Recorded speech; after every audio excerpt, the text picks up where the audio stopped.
Zosoz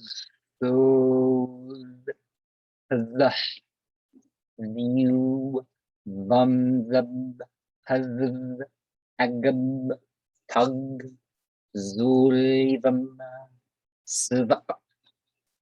Now, why were the Jews at Khaybar and so many other places? Well, they thought that certain prophecy had to be fulfilled regarding the Haggite Psalms and that sort of thing. So let's try to find that. So Psalm 135, verse 21 mentions tune. And yes, tune can be in what the land we call Israel. It can be in Jerusalem. But we notice that this is mentioned as something separate, right? So, Baruch Yahweh Matsyun Shakan Yerushalayim Hallelujah.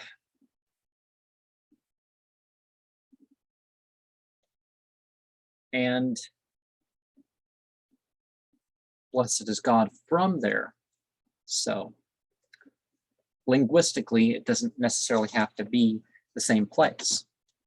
Also in the Psalms, 76, well, the Psalms have Haggite Psalms, so let's remember that part. 76 verse 2. Nuda Yahwadah Alhin Bishral Gadul Shemu. And so he's known to the people of Judah, and his name is great among the upright of God. And the next verse, Wehi Beshalom Shaku Wam Amti Batsyun. And so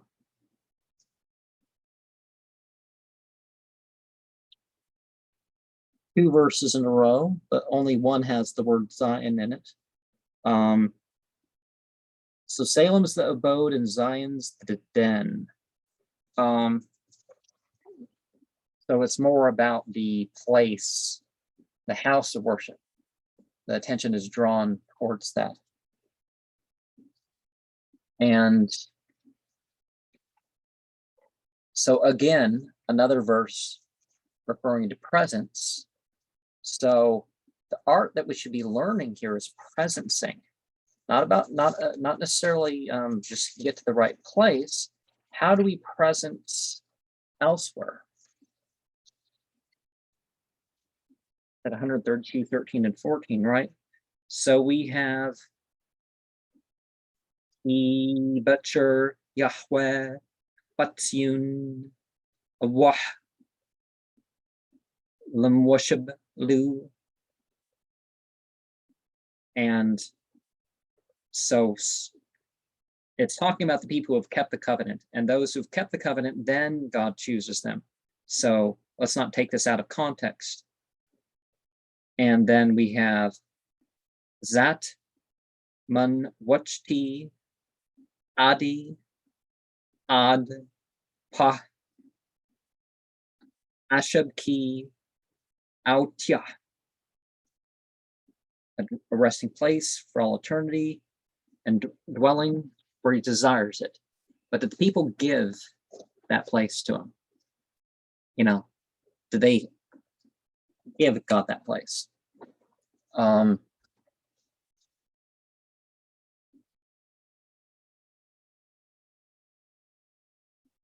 And then we talk about Joel ending 3:17, ending pilgrimage, Psalm 9:14, filling of all the praises, and through that praise, salvation being accomplished. Isaiah 52, 1-2, and ritual purity and physical purity are going to be important, but they have to separate themselves from the ways of, the disbelievers. But again, Judaism as we know it didn't exist then, so that's can't be what it's talking about. Lamentations 2:8-10, and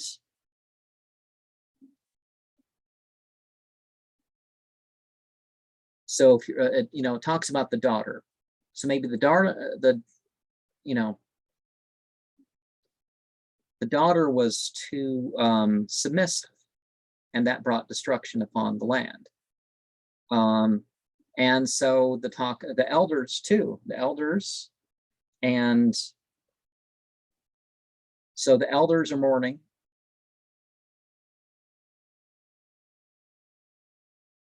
Okay. And Micah 4:6-8 talks about outcasts. Again, self-outcast. People that didn't take up their spot as the flock.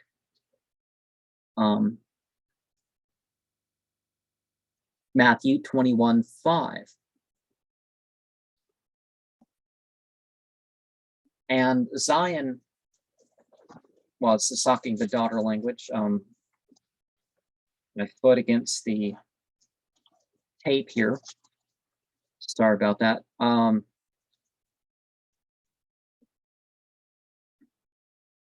But accept humility in your rulers. In my country, we vote for a bunch of rich people. And we don't, in celebrity status and parties and stuff like this, we don't vote for humility.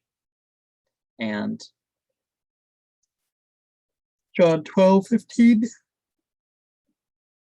also talks about, hey, your real ruler is, on a lower animal, because donkeys, fine horses, riding fine horses would have been considered higher. Or riding a camel also would have been considered of a higher thing, because camel obviously go further in the desert and stuff, so there's more value put on camels. And Zechariah 9:9, which all that was going to be in fulfillment of. And other faiths, other than Christianity, Islam also agrees that Mount Moriah is a sacred place. So there's no refuting there. The land of Judah, as compared to, is contained in the Holy Land, according to Quran. So that's not saying things there. But see, you wait for peace, and terror comes instead, because they don't take part in peace, they just wait for it. Lamentations 2:1, do what you need to do to obtain the peace, obviously. And to mend the healing, you got to do that. Lamentations 2:1. Yeah, it's a touchstone.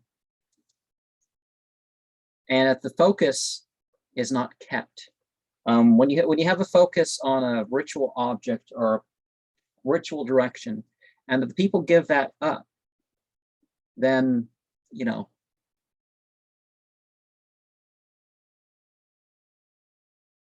it goes from a heavenly mentality to just a worldly mentality. And even the Christians are becoming, super secular, to the point where you don't even know if they're Christian. Is one thing when it was a weekly thing and you didn't know the rest of the week, but it's like you don't know all year, and if you don't catch them the right day, you don't catch them on Easter or Christmas, you don't even know what people's supposedly have this religion. And Isaiah 46:13, righteousness is incumbent for, so Zion is given an opportunity, and it's only through righteousness that it's saved. And there's gates to this righteousness according to Psalm 87:2. I'm just winging it here. And something descends, but the little spots, and you have to go the right time, getting up at the dawn and all that sort of stuff, according to Psalms 133 verse 3, 133:1, Genesis 13:8, Hebrews 13:1, Psalm 133:2, Exodus 29:7, and 30:25 and 30 of that chapter. Leviticus 8:12, Psalm 133:2, Exodus 28:33, and 39:24, Psalm 133:3, Proverbs 19:12, Hosea 14:5, Micah 5:7, Psalm 133:3, Deuteronomy 3:9, or 48, Psalm 133:3, Psalm 48:2, Psalm 74:2, 76, 78, Psalm 133:3, Leviticus 25:21, Deuteronomy 28:8, Psalm 42:8, Psalm 133. Wait, I keep saying Psalm 133. Psalm 21:4. So the blessing, the blessing is there. So you take up the blessing. And pity for all the nations. And all the nations can be part of this, taking part of that. So Psalm 102, verse 13 through 16. So have compassion on that, setting an example, and take part in that. And, refer to the physicality of things. So Psalm 132, 13 through 16.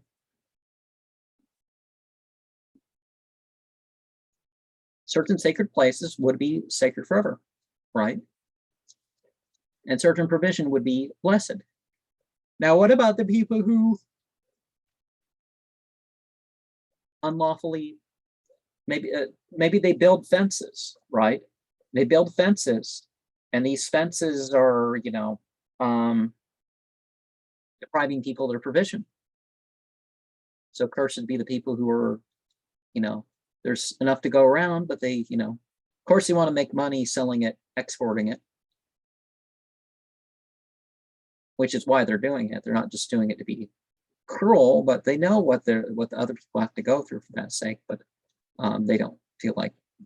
But anyway, there was a reason why certain people made deals with the NSDAP, and we're shocked to find this out. I mean, it's generally left out of our history books, the people who made deals with them, but is all part of the plan.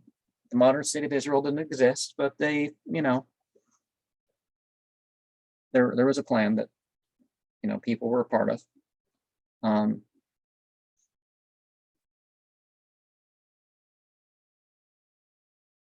Okay. So Psalm, yeah. So the providing the needy with bread. So the needy are provided for. But do people want to take part in that? Psalm 147, 12 through 14.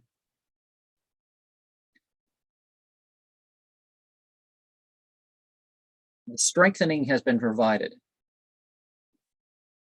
What keeps the entryways. So not just anybody is going to be able to claim it. You don't just say like the Matthew 7, verse 21. You don't just say Lord, Lord, and that's going to be it. You got to do more than that. So it's not just an empty claim. Jeremiah 26:18. And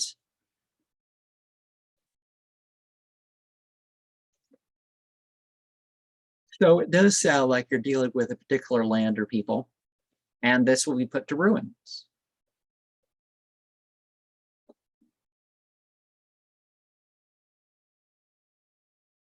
And anybody who has even a house, it stands apart. But if you worship God in your house, let that be the way you stand apart, right? Or if you've been good, regardless. And Micah 3:12.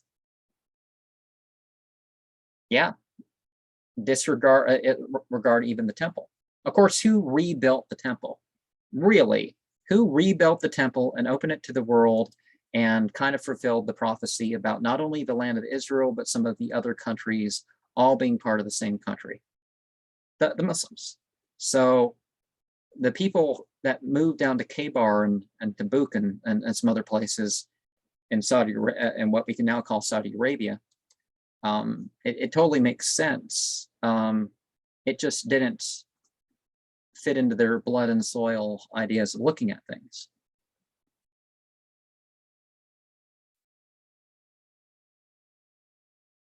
Micah 3:12, same point. Isaiah 1:8-9. You be watchful as the few survivors. Don't worry. It only takes a few of you to start things up. Jeremiah 6:2-5. And people talk about war. Well, who are these people from the north? Why did they have to come back? They weren't from Israel. So, and genetic tests kind of prove that. So modern Zionism isn't about that. It's about they're warning you, there's going to be attack on these people. All these nations from elsewhere. And they're going to do it in full light. Look at the actions of the modern state of Israel. It's clear. It's very clear what's going on. And I'm not criticizing anybody for their nationality or their ancestry. I don't think that's something to criticize. It's what people do with it. Joel 2:1-2. And darkness overspreading. And there's going to be a near day of darkness, and everybody's all afraid of the people who rule the Holy Mount. And but it's going to go back, and then the light's going to spread, and they're going to retake it. So,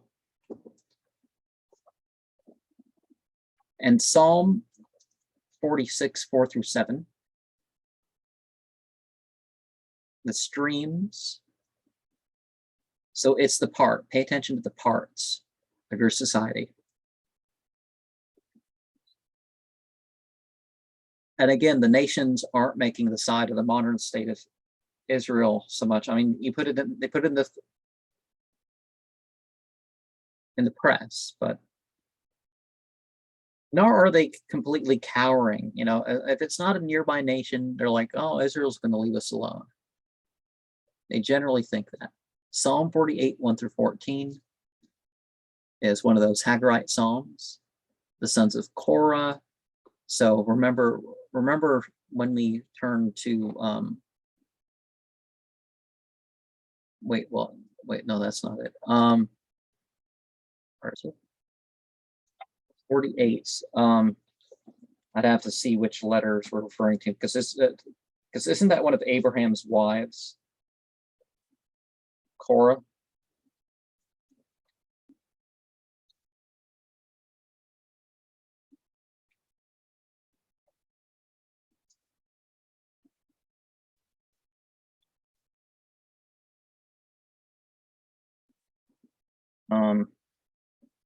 Hold on a bit. This is difficult.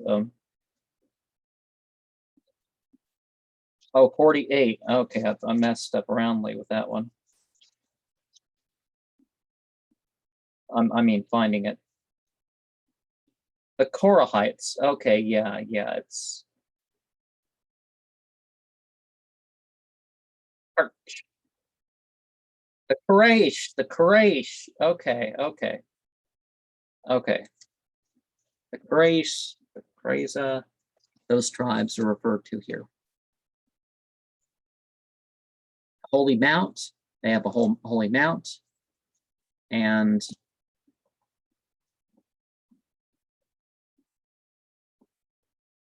is there a mount in the north of their kingdom, or is Zion the far north of their kingdom?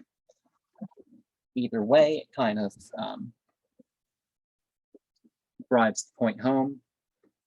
Psalm 125, 1 through 2, talks about the, certain places can't be moved. The sacredness of Jerusalem doesn't refute the sacredness of anywhere else, though. But it talks about trusting in God.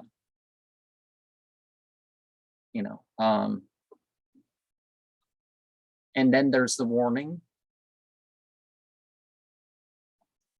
The Holy One of Israel, Isaiah 37, 22 and 23.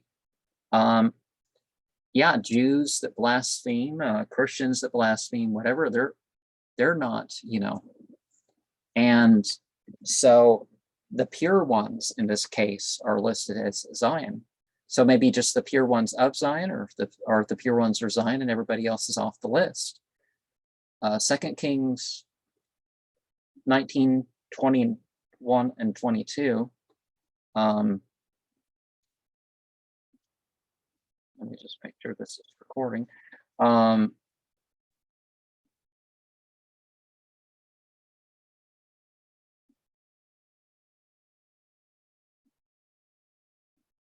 Well,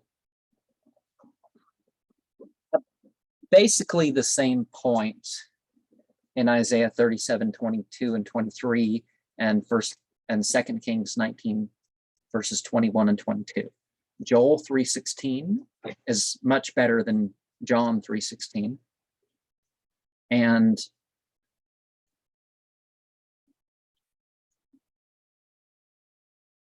God being a refuge. Now, A'udhu billahi minash shaitanir rajim and other references like that, who seeks refuge with God the most?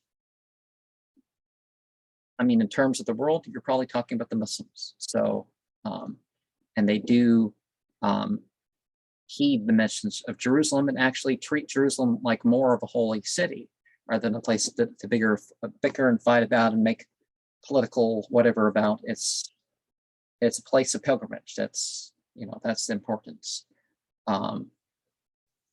It used to be the direction for prayer, the various things. And for previous generations, and how many prophets made their way through that area. So Jeremiah 30, 17 through 22.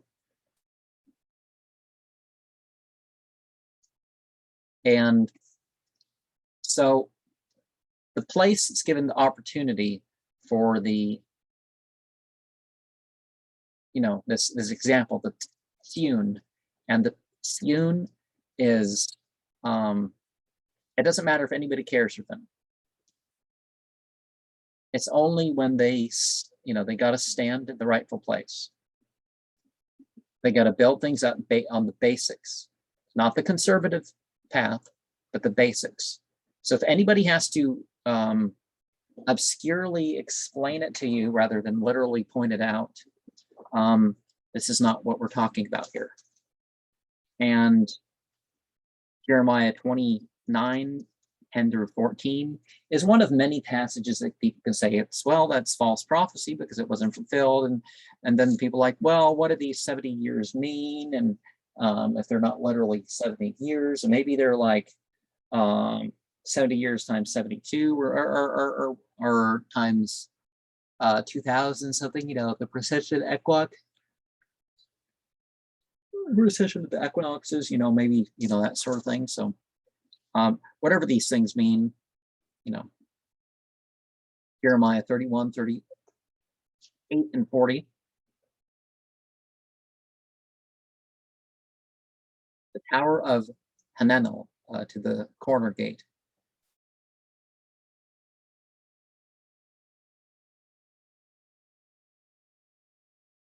The measuring line straight ahead to the hill Gareb, and will turn to Goa and the whole valley, the Devashi ashes and the fields as far as the books. Kidron, the corner of the house gate to the east, shall be holy to the Lord and not be plucked up or overthrown anymore.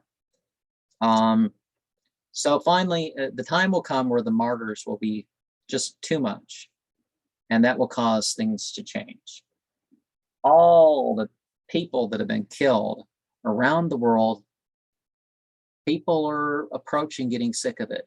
And that includes something that has happened recently, that people's like one particular country that's a very rich country. It's a very, very rich country, but it lives like your average person has, the average wealth in that country is something like 100th that of per person in my country. And the people want their fair cut to build up their infrastructure. They don't want bombed all the time, whatever. They're just sick of all of it. And,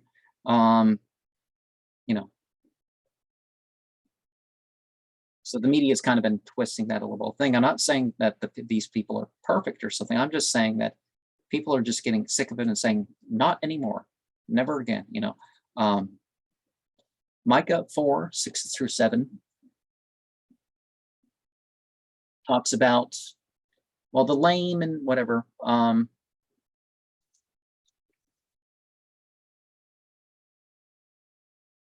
Whatever's left of you, come on, come everybody.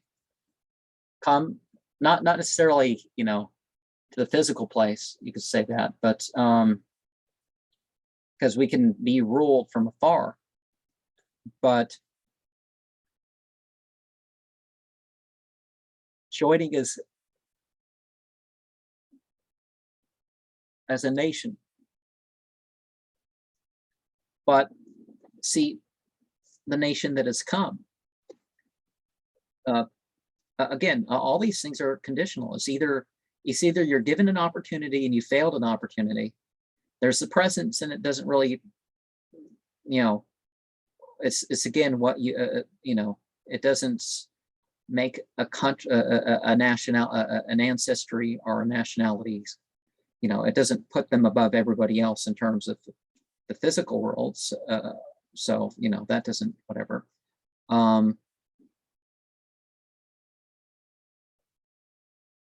But Zechariah 9 through 10 talks about a message that's towards for all people.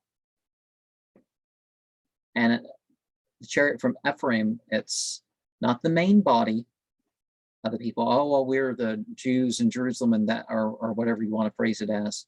It's some group off to the side. Isaiah 62, 11 through 12.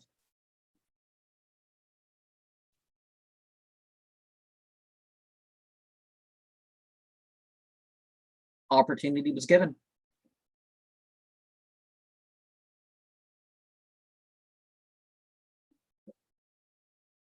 And eventually the people won't be forsaken.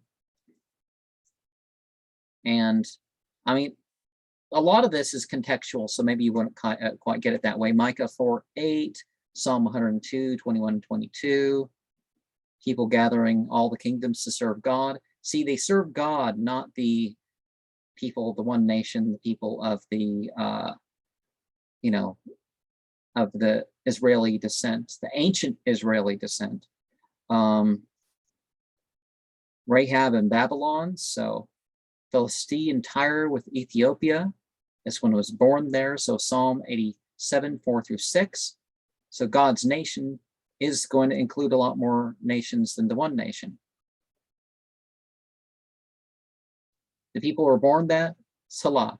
So Salah, is, that word in the Psalms is a making contact prayer. You do ritual gestures, you you do musical recital, you face a particular direction. This is what this type of word means in that language. So rather than just like a subtone, maybe this person is the name of the person who made it. This is the type of ritual that's being done with these passages. So the people who are part of that sort of prayer. Isaiah 2:2-4. And again, they turn their decision. They don't just claim a nationality. Judging between the nations, it's not about the nations. But the peace comes from giving the decision over to God. So it's not the theocracy that's stereotypical that people like to refer to, not in the least. And Micah 4:1-3 may teach us about his ways. We walk in his path.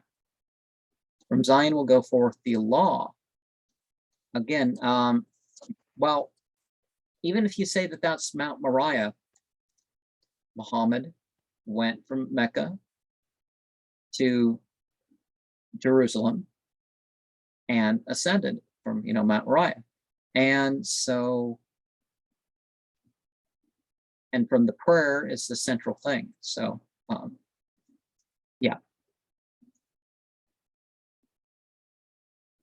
Isaiah 56:3-7 refutes the idea that it's about the foreigners are not separate if they have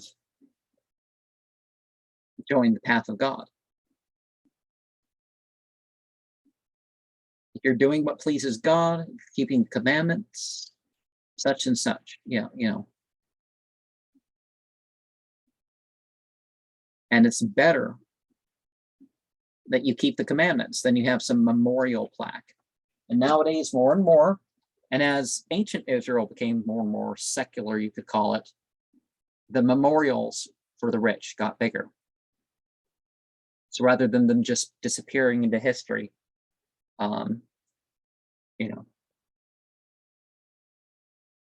Zechariah 14:16.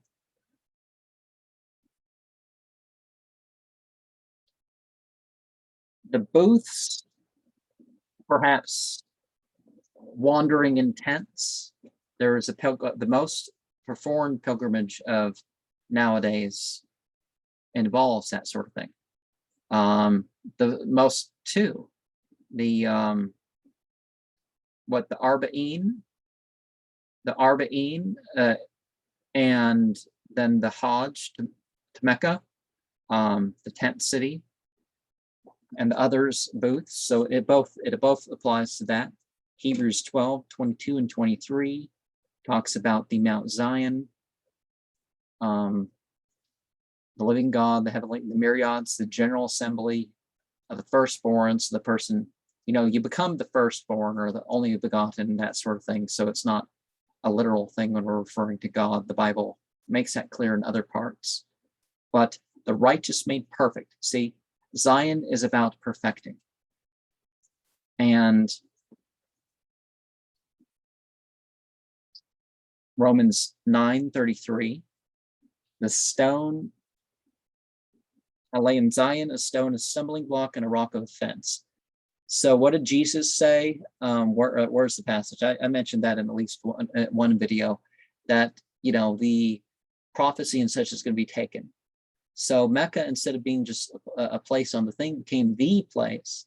And that rock is like, well, this rock on the side of the building, what's this? The rock in the corner. But if you believe in it might be a better way to put that. You won't be disappointed. Now, it's not that you worship the rock, it's just you believe in the command. Because God's going to throw something in there that's like, you can't disprove it, but there's not everything you can prove and reason out. And are you going to not serve God because you haven't proven the superiority of whatever? 1 Peter 2:6 again mentions Zion, a precious stone, a precious cornerstone. But one of the things that we can look at that, the core of the stone, we can talk about that as, the birth and the return, right? So it's going to be an individual that returns as perfect as they come back. Somebody that stands apart. Isaiah 8:14, he becomes a sanctuary. Muhammad, just like other exemplar prophets before him, was known as he was known as a nation unto himself, and willing to defend himself.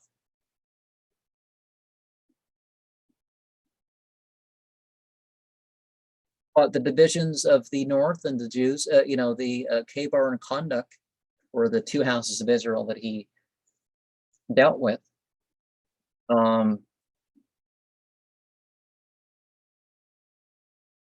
And Jerusalem wasn't being upkept, so that was, a lot of this was disturbing to some people, because they're like, well, this guy is calling us to action. We just don't claim our faith anymore and our ancestry. And Isaiah 28:16 talks about the stone is tested. Zion's stone is tested. And those who believe, like those who firmly believe in the prayer direction, and because they believe it, they uphold praying in that direction, then they won't be disturbed in that. There's going to be issues in life, but as far as you hold to that, or that psychological concept, you could say, Hebrews 11:16, as they deserve a better country, that is a heavenly one. Therefore God is not ashamed to be called their God, for he has prepared a city for them. And then Revelation 14:1 talks about the standing, the 144,000. Islam talks that there's more than that in terms of messenger prophets. And they have the name, and the name of the Father being the metaphorical, the leader. So the person who's given their life over stands on it. And so there's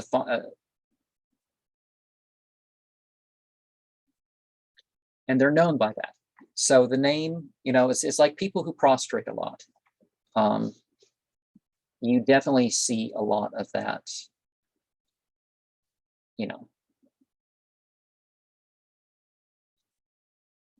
And so, to go back and redefine it a little bit, see, so is it a hill in Jerusalem?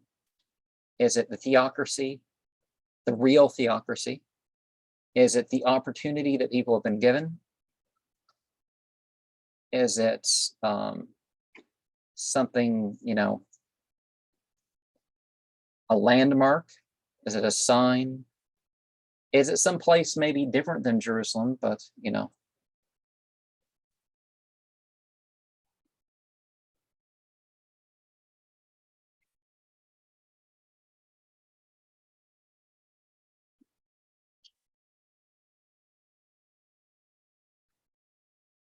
because what do you have? You have a guy lying on a stand, you have a peg, you have an arm, and you have a sprouting seed. So there's something inherent, but you got to work with it. And I'm sorry this was a bit of a ramble, but